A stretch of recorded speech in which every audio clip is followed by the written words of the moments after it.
इस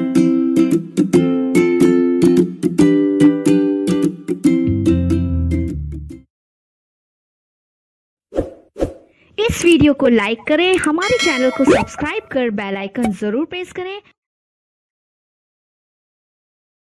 hello everyone, welcome you to way to M classes. तो target ओएसटीडी पाई क्लास चालू अछि। आज होची क्लास 33।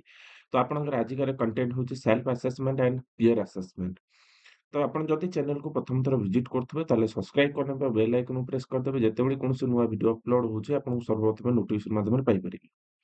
तो आजिकार जो कांसेप्ट रहिछि सेल्फ असेसमेंट और पीयर असेसमेंट क्या कुछ देखो आम जो पिला पाठ पढ़ेगा तो पिला असेसमेंट करवा निहाती आवश्यक पिलाटी ठीक भाव में पाठ पढ़ुची कि नहीं कौन शिखिला कि नहीं आम जहाँ पढ़ेले से बुझी पार्छ कि नहीं तो ता द्वारा से परीक्षा भी इम्पैक्ट पड़ो तार निजर जो नॉलेज उपर भी इम्पैक्ट पड़ो तो ये सब टीचर को कौन करा पड़ो गोटे असेसमेंट करा पड़ता है तो से असेसमेंट मानक मध्यरु सेल्फ असेसमेंट पीयर असेसमेंट भी बहुत इंपोर्टेंट अछि। तो आपण जदि असेसमेंट इवैल्यूएशन विषय भी जानिया चाहछन तो ये क्लास ऑलरेडी सरी जाइछि।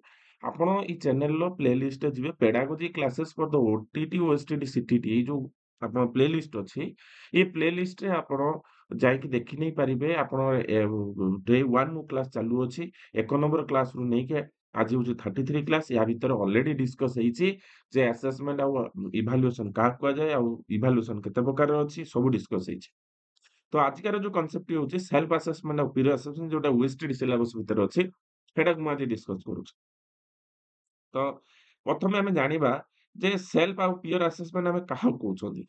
तो self assessment and peer assessment are both method used to evaluate an individual's performance. गोटे इंडिविजुअल परफॉर्मेंस को आमे चेक करूछोंती हला। गोटे इंडिविजुअल गोटे गोटे छुआटे से तार कोन कहूची तार जो पाठटा पढुची से पाठटारे से केते मजबूत अछि केते स्ट्रांग अछि सेटा को से बुझिबो किपरि जेतेबेले सेल्फ असेसमेंट और पीयर असेसमेंट। सेल्फ असेसमेंट माने होची कोन ना निजको निजे परखिबा आ पीयर असेसमेंट होची सांग साथी द्वारा निजको निजर परखको चिन्हैबा।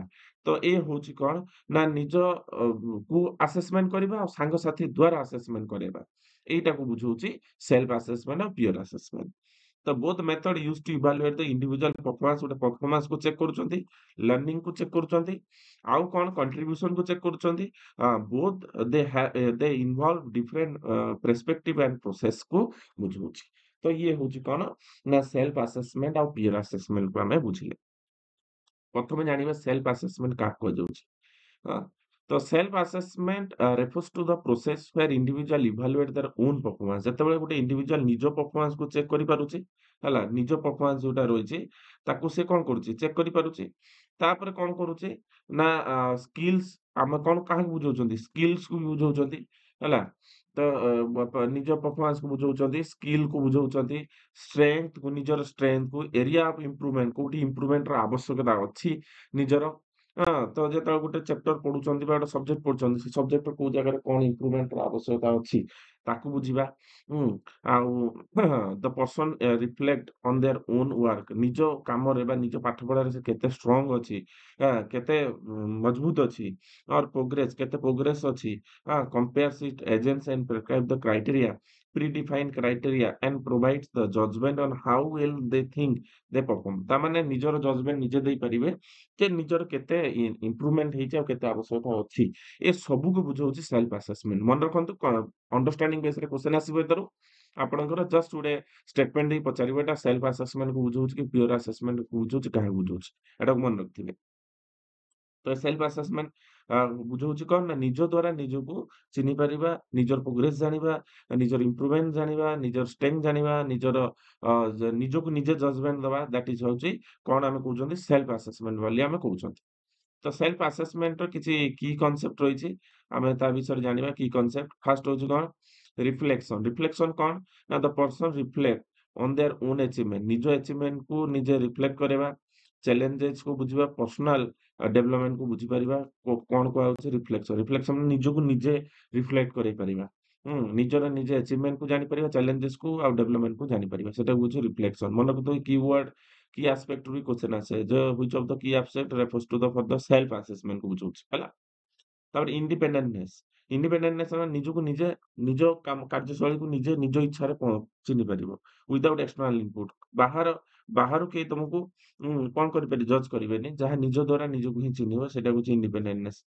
Improvement helps to individual identify area where they need to improvement or where they excel। ତାମାନେ ନିଜକୁ ନିଜେ ଯେତେବେଳେ ଜାଣିବ ଯେ ଏଇ ଜାଗାରେ ମୁଁ ଦୁର୍ବଳ ଅଛି, ଏଇ ଜାଗାରେ ନିଜକୁ ଏକ୍ସେଲ୍ କରିକି ଆଗକୁ ବଢେଇବା, ନିଜକୁ ଇମ୍ପ୍ରୁଭମେଣ୍ଟ କରିବା, ନିଜକୁ ଯୋଉ ଜାଗାରେ ଦୁର୍ବଳତାକୁ ଚିହ୍ନିକି ତାକୁ ରେକ୍ଟିଫାଏ କରିକି ତାକୁ ଷ୍ଟ୍ରଙ୍ଗ କରିବା, ଏଇଟାକୁ ବୁଝଉଛି କଣ ଇମ୍ପ୍ରୁଭମେଣ୍ଟ। ତାପରେ ଆସିଲା କଣ ସବଜେକ୍ଟିଭିଟି କଣ? While the promote the personal insight, ଯେତେବେଳେ ନିଜ ପର୍ସନାଲ ଇନସାଇଟ୍ ବୁଝିବା।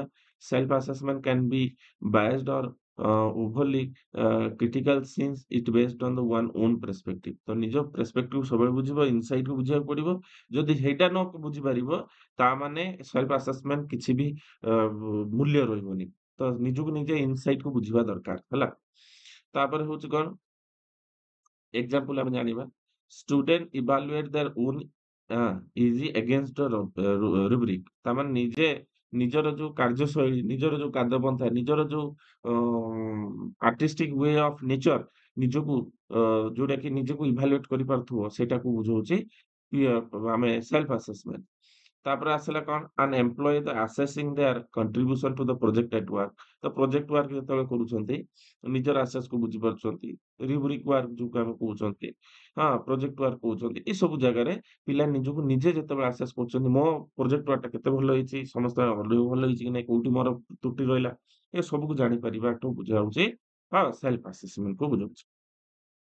ତାପରେ ଆମେ ଆସିବା କାହାକୁ ପିଓର ଆସେସମେଣ୍ଟ। ପିଓର ଆସେସମେଣ୍ଟ କାହାକୁ କହୁଛନ୍ତି? ସେଲ୍ଫ ଆସେସମେଣ୍ଟ ନିଜକୁ ନିଜେ ଜାଣିବା। ପିଓର ଆସେସମେଣ୍ଟ ସାଙ୍ଗସାଥି ଦ୍ୱାରା ନିଜର ଇମ୍ପ୍ରୁଭମେଣ୍ଟ କୁ ଜାଣିବା ହେଲା। ତ pure assessment on the other hand involve the individual assessing the performance work or contribution their peers। ତ ପିଅରଙ୍କ ଦ୍ୱାରା ନିଜର କଣ୍ଟ୍ରିବ୍ୟୁସନ କୁ ଜାଣିପାରିବା। It is typically use to educational in team setting. ଏଟା ଟିମ୍ ସେଟିଂ ରେ କାମ କରିଥାଏ। Where the colleagues or classmate provide feedback. ଯେତେବେଳେ କଲେଜିୟସ୍ ମାନେ ସାଙ୍ଗସାଥି ବା କ୍ଲାସମେଟ୍ ଯୋଉମାନେ ସହପାଠୀ, ସେମାନେ ଆପଣଙ୍କୁ ଫିଡବ୍ୟାକ୍ ଦେବେ ଅନ୍ ଇଚ୍ ଅଦର ୱାର୍କ, ନିଜ ୱାର୍କରେ। ଯେତେବେଳେ ପ୍ରୋଜେକ୍ଟ ୱାର୍କ ହୁଏ ନା କୋଲାବୋରେଟିଭ୍ ୱାର୍କ ହୁଏ, ସେତେବେଳେ ଏଟା ହୋଇଥାଏ। ତ peer assessment helps to promote the collaborative learning environment and encourage the critical thinking. ନିଜକୁ ନିଜେ କ୍ରିଟିକାଲ ଥିଙ୍କିଂ କରିବା ପାଇଁ ଅଲଗା ସାଙ୍ଗସାଥି ମାନେ ପ୍ରଭାବିତ କରିଥାନ୍ତି। ଗ୍ରୁପ ଡିସ୍କସନ ହଉ, କୋଲାବୋରେଟିଭ୍ ୱାର୍କ ହଉ, ପ୍ରୋଜେକ୍ଟ ୱାର୍କ ହଉ, ଏସବୁ ଜାଗାରେ ପିଅର ଆସେସମେଣ୍ଟ ହୋଇଥାଏ। ଏଟା ମନେ ରଖିଥାନ୍ତୁ।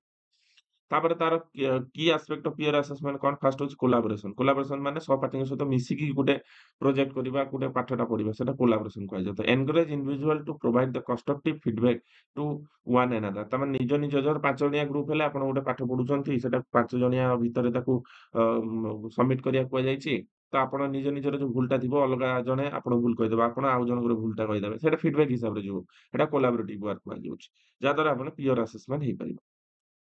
ଏକ୍ସଟର୍ନାଲ ପର୍ସପେକ୍ଟିଭ ଯୋଉଟା କି ଆପଣ ସେଲ୍ଫ ଆସେସମେଣ୍ଟ ନଥିଲା। Feedback come from the other. ଯେତେବେଳେ ଅଲଗା କାହା ପାଖରୁ ଫିଡବ୍ୟାକ୍ ଆସିବ ତାକୁ କୁହାଯାଏ external perspective. Other who have similar role offering the different perspective self assessment କୁ ବୁଝଉଛି। ତାପରେ ଆସିଲା ଲର୍ନିଂ ଅପରଚ୍ୟୁନିଟି। ଏଇ ଜାଗାରେ କିଛି ଶିକ୍ଷଣ ମିଳେ। Individual can learn from the others strength and areas improvement କୁ ଆମେ ଜାଣିପାରିଥାନ୍ତୁ। ତାପରେ ଆସିଲା objectivity. While the still subjective, peer assessment can provide a more balance and diverse evaluation. ତାମାନେ ଡାଇଭର୍ସ ଇଭାଲୁଏସନ ଏଟା ୟାର ଲକ୍ଷ୍ୟ ଥାଏ। ଅବଜେକ୍ଟିଭ ଥାଏ ପିଅର ଆସେସମେଣ୍ଟ। ଏଇ ଜାଗାରେ କଣ ହଉଛି, ଅଲଗା ଜଣେ ସହପାଠୀ ଆପଣଙ୍କୁ ପ୍ରୋଭାଇଡ କରିପାରିବ କଣ ନା ବାଲାନ୍ସ ୱେରେ, ଆଉ ଆପଣଙ୍କର ଇଭାଲୁଏସନ ପ୍ରୋସେସ ଟା କଣ କରିପାରିବ ନା ସମସ୍ତଙ୍କୁ ନେଇକି ଦେଇପାରିବ। ତ ଆପଣଙ୍କର ଗୋଟେ ଟିମରେ ଅଛନ୍ତି, ଆପଣ ଗୋଟେ ଭୁଲ କରୁଛନ୍ତି, ଗୋଟେ କ୍ରିକେଟ ଟିମରେ ଅଛନ୍ତି, ଆପଣ ଭୁଲ କରୁଛନ୍ତି, ଆପଣଙ୍କୁ ଆପଣ କ୍ୟାପ୍ଟେନ ହଉ, ଆପଣଙ୍କ ସହଯୋଗୀ ହଉ, ଆପଣ ଇଭାଲୁଏଟ କରିବେ ଆଉ ଆପଣଙ୍କୁ ଫିଡବ୍ୟାକ୍ ଦେବେ। ଏହା ହଉଛି ଲକ୍ଷ୍ୟ।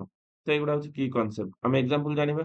ଏକ୍ସାମ୍ପଲ କଣ? A group of student reviewing each other presentation and giving feedback. ତାମାନେ ପ୍ରେଜେଣ୍ଟେସନ ଗୋଟେ ପୁଟ କରାହେଇଛି ପ୍ରୋଜେକ୍ଟର।